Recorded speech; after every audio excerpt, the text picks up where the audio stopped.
Several minutes of commercial-free football starts now. Here are the Purple Mortgage Guys. Hey everybody, welcome to another episode of Purple Mortgage Guys. Tanner, Goose, and myself just here to talk a little Vikings football.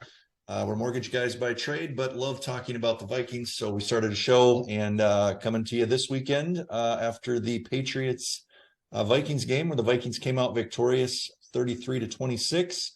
Offense looked really good for most of the game. Defense looked like it struggled. Had a nice special teams kickoff return from Kane. And here we are sitting at 9-2, going into a mini bye, guys, and just watching some games this weekend with no stress. So overall, fun game. Hard to predict those Thursday night games, especially prime time for Kirk, and came out victorious. So, Goose, I'll start with you. What were your thoughts on the game Thursday night? Yeah, went into the game thinking if we could pull out a win, I didn't care how ugly it looked against Bill Belichick and the Patriots, with some key injuries. I was really nervous about no Darisaw against Matthew Judon and Bill Belichick defense. But surprisingly, our offense kind of led the way, and it didn't seem to really skip a beat. So kind of kudos to Blake Brandel for stepping in, and special teams picking us up with a touchdown. Defense not so much, which was really tough to watch. But overall, something about the Vikings when they're in every game, besides their two losses, that it's a whole lot more enjoyable watching the game when you feel like you got a chance to win it the entire way. So great Thanksgiving cap to with the Vikings victory. So enjoyed it a lot. Tanner, what'd you see? Yeah, this was a game where we couldn't afford to have the offense not show up and play up to the best of their abilities, which they did. The defense was atrocious. I'm sorry. That could probably be a topic of conversation for another time. I don't want to dwell on that too much and complain during a win, but the offense looked terrific in all facets. Goose, you did hit on Blake Brandel. He did look pretty good for the most part. I like Kevin O'Connell's game plan to scheme against Matt Judon, who led the league in sacks going into this game. CJ Ham was used a lot more often, which was good to see. Kirk Cousins got a win in primetime Thursday Night Football on national television. That was awesome. He played terrific. Our stud, our guy, Justin Jefferson, played terrific. Adam Thielen finally stepped up, had 9 catches for, I don't know, like 90 yards or something like that, and a score. That's something we've been waiting to see from him for weeks. So he finally looked like wide receiver 2. Dalvin Cook obviously didn't look the best, but I think we talked about this a little bit as well. It is good to see that they didn't go away from him, because I think the Patriots were probably expecting that if the Vikings were going to beat them this week, that it was going to have to be through Dalvin Cook on the ground. So not any crazy yardage or anything like that, but 22 carries are the touches that I would like to see for him every week going forward, because I think that really draws some attention away from guys like Justin Jefferson and TJ Hawkinson. You think Delvin's lost a step recently, or is he playing with an injury? He just doesn't quite look himself, guys. What do you think there? Yeah, it's tough to say. I agree that he hasn't looked like himself. And I don't know if he's just been such a volume guy under Zimmer that he always got his touches and could kind of get it going. In this offense, he kind of has to make the most of every single touch, because you're only going to go to JJ Moore, TJ. Yeah, he's going to have to make do with his touches. And I think some of these other running backs, Madison, I think he could work Kane in. Ty Chandler in the next couple of years. I think he's got to make do with his touches. And I don't know if he's playing banged up or if running backs seem like their age is only getting younger before they're getting replaced. So It's a good question. I saw Delvin had 22 carries, 42 yards. Madison only had 3 for 11. So it was interesting. Wasn't really going for him, but just kept going back to him. But to your point, I think just the threat of Delvin probably helped the offense as a whole on that play action for sure. So guys, Justin Jefferson was amazing. I think we overlooked that a lot. It's just easy to expect it every week, but nine catches, 139 and a touchdown. Some incredible catches made where he was hit, double team. Kirk put it on the money. Just really, really fun to watch. And thankful, I guess, we have Justin Jefferson on our team and not the other side of the ball. So, Tanner, I believe you had a TJ Hawkinson prediction going into the game. So congrats on that. TJ got his first touchdown with the Vikings. Any other highlights, I guess, you guys want to hit on? Griff and I were just a week too early on our TJ Hawkinson predictions. You're ahead of your time. Thought I'd steal that from you guys. He was bound to get one at some point. Guys, let's get into our bold predictions. I think we all had a low scoring game. Obviously it was a shootout. I think Tanner predicted a loss. Goose and I were concerned with a loss. But we all had a low scoring game and none of us were real close on that. Let's get into our rants and our raves, because I think this could get pretty long with some things, even in a win, that were concerning. And I'll start us off here this week with a rant. And I don't know how we are going to trust Greg Joseph to make a key kick either in the playoffs or even are we guaranteed extra points when these games start to really matter. We're in a weird spot of the season right now where we're probably locked into a 2 seed, maybe a 3 at worst. So these games, I can't remember another season where these games, other than trying to push to get the 1 seed, really aren't as meaningless. Kind of meaningless if we don't get the 1 seed, right? Yeah. But when they start to matter and the pressure's on even more, are we gonna trust Greg Joseph to make a kick when it matters? I think he's got the best percentage in the league under 50 yards, I believe it is, but the worst extra point and worst 50+ yard conversion rate in the NFL. So I don't know what to make of that. I don't think there's anyone else out there. Tanner's hit on that before, but guys, it's concerning to say the least. Has he missed a kick under 50? I don't think so. Yeah. I think he's perfect. Yeah. All of his misses this year, 50 on, 50 plus. Unless it's an extra point from 33 yards, then it's a problem. I think the only thing that's kept me just with a tiny bit of confidence is he hasn't had like a absolute meltdown, Blair Walsh, Daniel Carlson like moment. Like it's been spread out and it's been frustrating, but there hasn't been that game with like 3-4 missed kicks that is just like, okay, this guy is in his head. He can't figure it out. It still makes me nervous when he's going 3 for 4, 3 for 4, 3 for 4 on extra points and hasn't made the 50-yarders. But I feel like what's got me hope is that he hasn't had the complete meltdown game that some of our kickers have had in the past. So you'd rather just spread out your frustration and let it kind of fly under the radar rather than just get it all over with in a game or two. Okay. Yes, because I think that one game trickles a whole lot worse.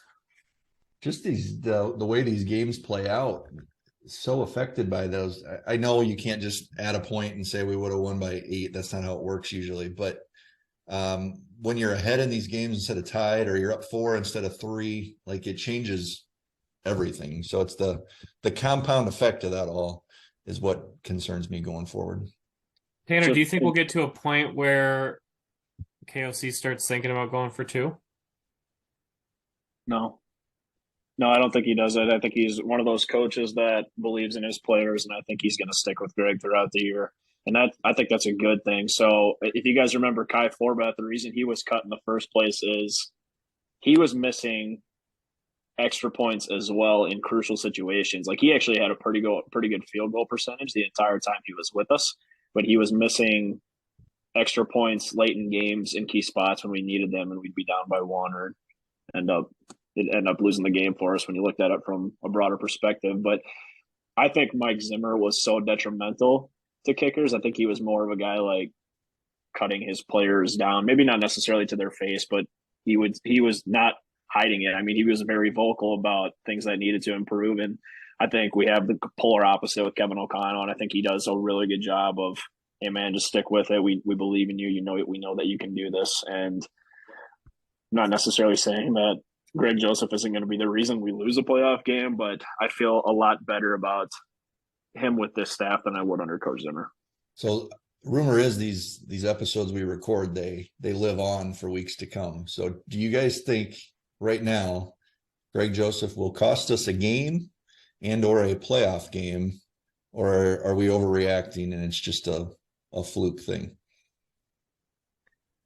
I don't think it's an overreaction. I think he definitely could cost us a playoff game with what we've seen so far this season, but I don't think that he would be the ultimate death of this team if we were to lose a playoff game. I have bigger concerns. Well, it's not only that, it's who do you replace him with, right? There's got to be some guy on a couch that's a better, more reliable kicker out there, and I don't think any of us know who that might be. But do you think they even bring in guys to work them out here over the long week, or they're just going to stick with them and try to give them confidence and boost them? Because if you bring guys in, obviously that just adds the pressure, right? Yeah, it's a head game with kickers, and I think that really, I don't think that would be a good thing for him. I think that would really get to him going forward. So Okay. I don't know. Every player is different. I think you go all in on confidence. And Tanner, that's a good point as far as kind of the polar opposites of KOC and Zim is I bet a lot of us would love to have Daniel Carlson on our team right now. But I think every fan was calling for him to be cut. Like at some point, I feel like, yeah, I mean, I would say 95% of our fan base was like, he single-handedly cost us the game. And sometimes you say that when a kicker missed one field goal at the end. I mean, Carlson was like 4 or 5 that day, and it was just brutal. But I think most kickers the teams that struggle with kicking problems are the team that hop from kicker to kicker to kicker to kicker. And I think you got to ride these waves and let them figure it out. So I hope not. I'm going to say no. I'm going to say Greg Joseph doesn't cost us a game this year, and that's like makeable kick at the end of the game. Like Brent said, it's hard to say, well, he missed a extra point in the second quarter and we never came back from it. I'm saying he's not going to cost us a game at the end of the game. He's not going to miss a 31-yarder to win the game. Yeah. Okay. All right. Well, that's my rant. Tanner, what do you have for a rant this week? My rant is at Donatel, and I don't really know how to like be very descriptive about that. I think that the performance is really. This is our shock story. Look, Goose and I are shocked that you threw that one. I just can't believe how long throughout the entire game he actually adjusted the last drive. If you see the very last drive, the Patriots went 3 and out, I think, and he was sending pressure. But I felt like the entire game we were rushing for a majority of the time against a pretty above average offensive line and just playing a soft shell zone. And I don't think that does any favors for a 6th-string cornerback that you're starting coming off of a practice squad. So I don't think it's going to change going forward. Obviously, since we're 9-2, like why would Kevin O'Connell go to his staff and be like, Ed, you're done. You're not going to be calling plays here anymore. Like we're going to have to ride this out throughout the rest of the year, which I hate. But I think if we lose in the playoffs, it's because of our defense. Right. So, but what do you think, like with that Donatel, do you think someone like that will change the way they call a game, or are they really set in their ways like a Mike Zimmer where it is who they are and you're not going to change them? Yeah, I think Donatel's old school. He's not going to adjust anything, and we haven't seen him adjust anything throughout the entire season, and we keep winning games, so why would he change what he's doing?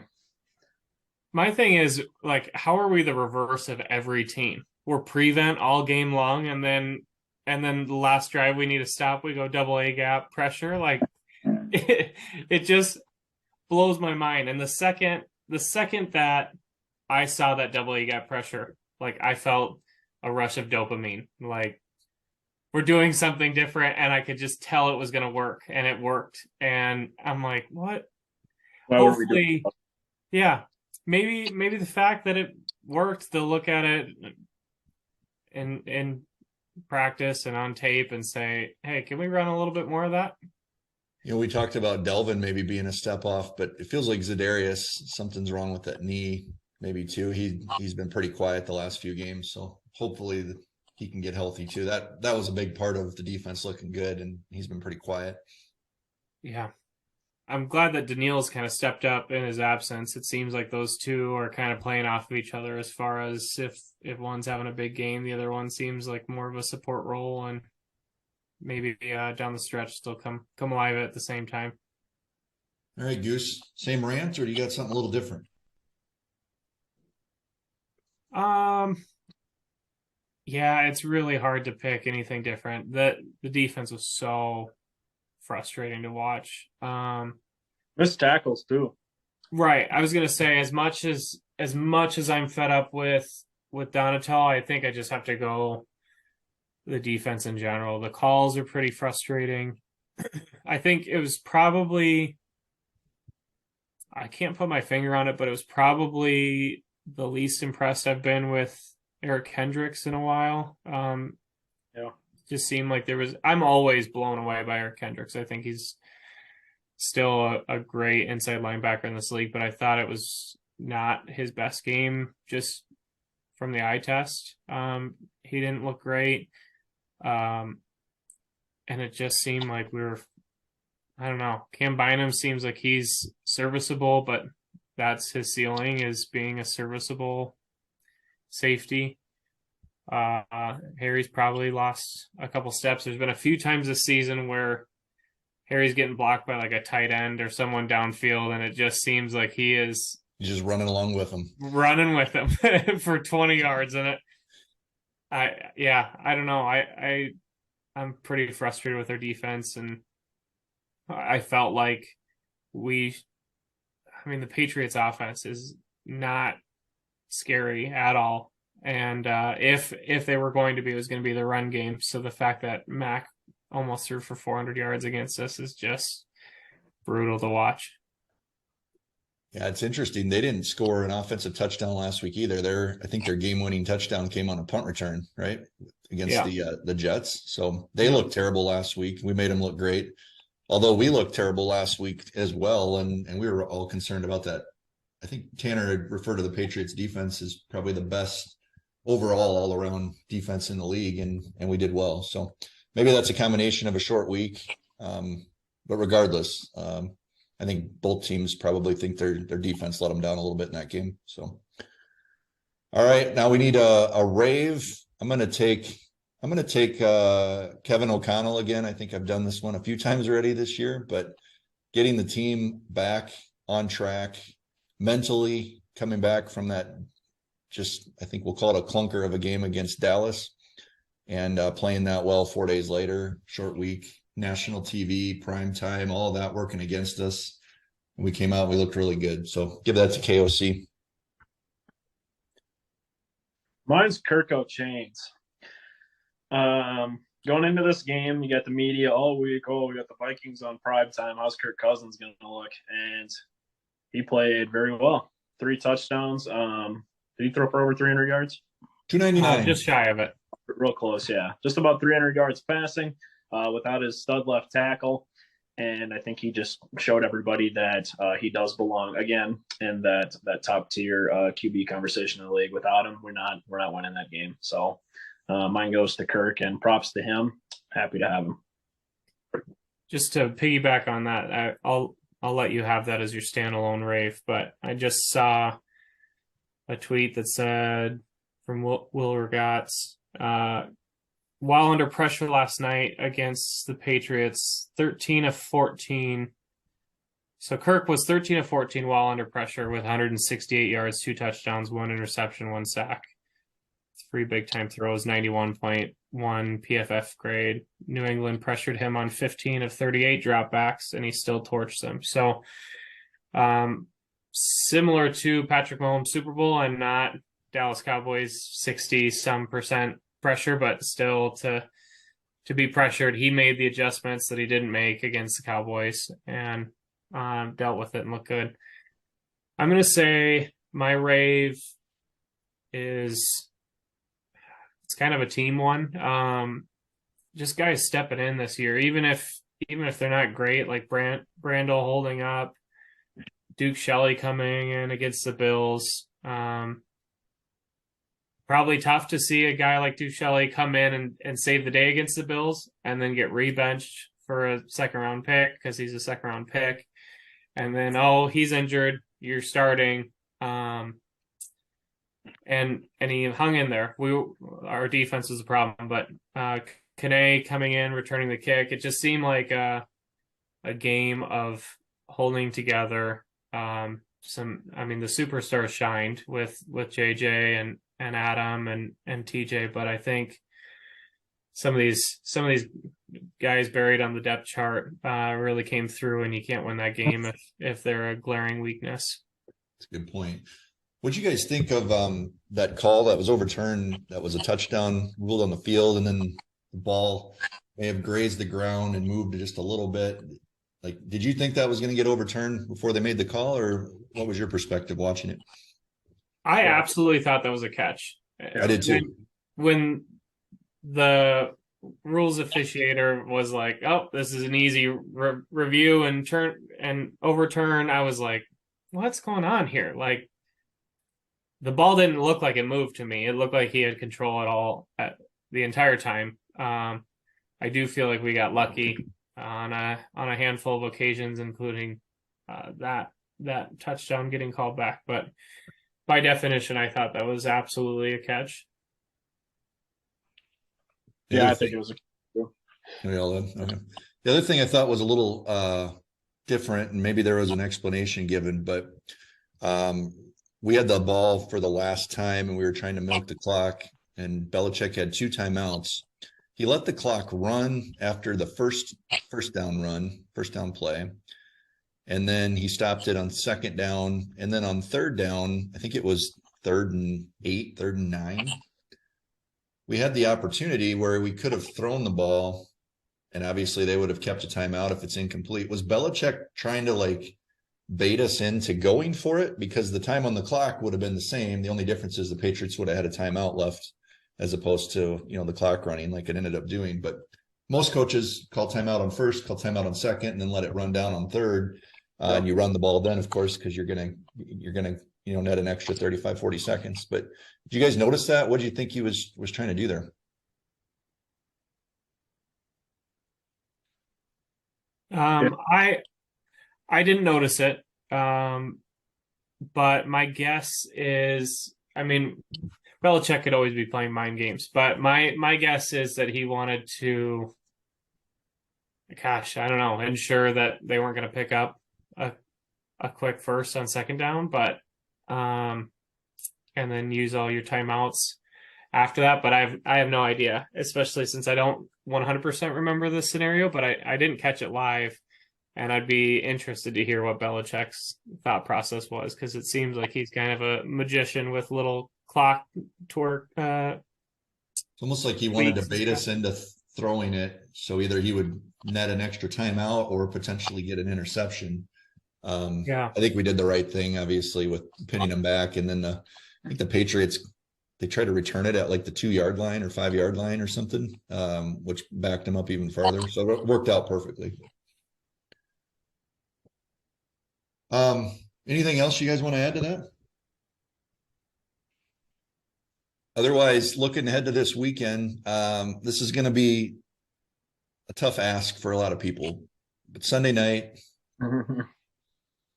in Philadelphia, I believe, Green Bay is playing the Eagles, and we actually should be pulling, maybe not pulling, but we would be okay with the Packers winning a game. And the reason we'd be okay with that is they're so far behind in the division, there's no way they have a chance left at the division.